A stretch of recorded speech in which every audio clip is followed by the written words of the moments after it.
The Foxtel Forest is located on a gradient, and so the clubhouse is located right at the top of the development, and then we have a number of plots that are located along the slope. And so in terms of rainwater harvesting pits and just what's happening with the rain, we have this natural drain that just runs through the middle of the entire development. And this is a road here, and so we've put a culvert, a very large culvert under the road. And so we have a homeowner who's building a beautiful house right in front of me over here. And we've had lots of discussions with them about what do we do with all of this water which is naturally being collected and diverted through a natural drain, and where does that water go? And with our recent learning about rainwater harvesting pits, we're working together with our homeowner to build an absolutely gigantic rainwater harvesting pit right at the end of his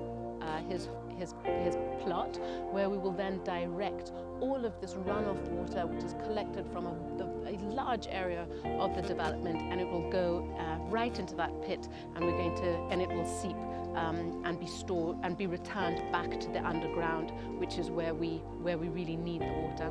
Over here you can see where the rainwater runs off from as it goes under the road, and our homeowner is going to build a manhole over here, and then that rainwater is going to be directed into this additional culvert over here, which is about a 60 centimeter wide culvert, and the rainwater will be then directed across his plot and into a huge rainwater harvesting pit. You can see the culvert which runs all the way across our homeowner's plot. It runs underground and it comes out right over here just before the pit. We're currently in the process of filling up the pit, and this culvert will be extended, and it will go right into the center of the pit. We've used all the available space available in this area to dig the pit. It's 3 meters deep and about 7 meters long, so it provides a really nice area to capture all of this runoff rainwater which is coming from the entire development, and it's something that I'm really proud of, and was just so excited that our homeowner, who's very environmentally conscious as well, that we could all work together to collect the rainwater that from the entire development and store it right here where we need it, and refill our underground water table over here. Just a little bit more about rainwater harvesting. When I was young and my parents were drilling boreholes in Zambia, I remember they would hit water at about 40 meters deep, and there was ample water. But about 30 years later, we're having to go as deep as 120 meters, even 150 meters is very common for a borehole in Zambia now. And Zambia has the world's fastest population growth rate.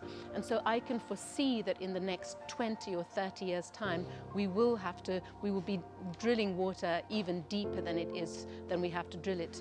Today we'll probably be going as deep as 200 or even 300 meters to source portable water. So it just emphasizes the importance of taking action now, before we're in that point of crisis where we have to go 300 meters deep. And it really doesn't cost much.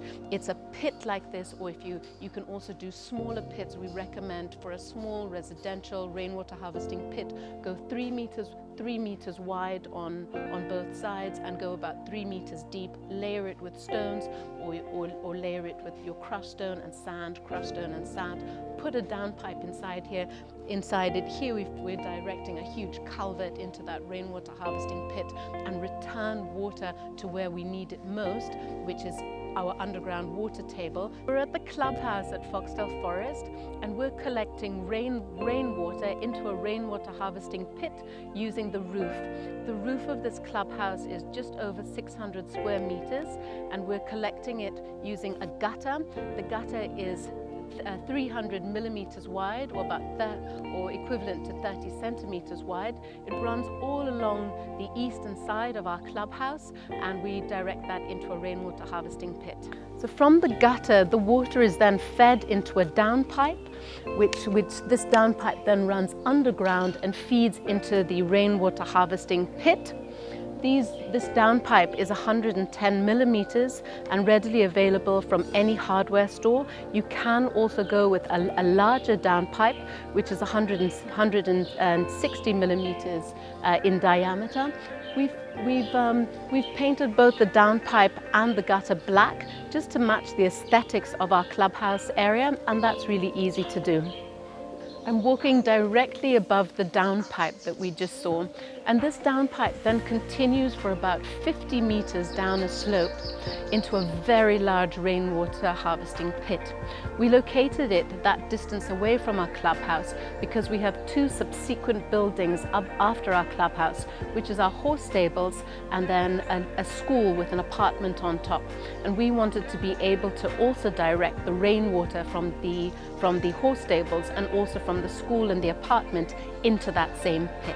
I'm standing right on top of our rainwater harvesting pit, where the rainwater from our clubhouse, our horse stables and our school and apartment is fed into. The downpipes feed right into the belly of this pit, and the pit measures 10 meters long and 3 meters wide. It's filled up with stones, and you can see we've done what we call the children's garden on top of it. We've just finished it off with some drip irrigation, and you can see that we're using the land. You can't even see the rainwater harvesting pit here, but we're directing huge volumes of water right into the ground where we need it most.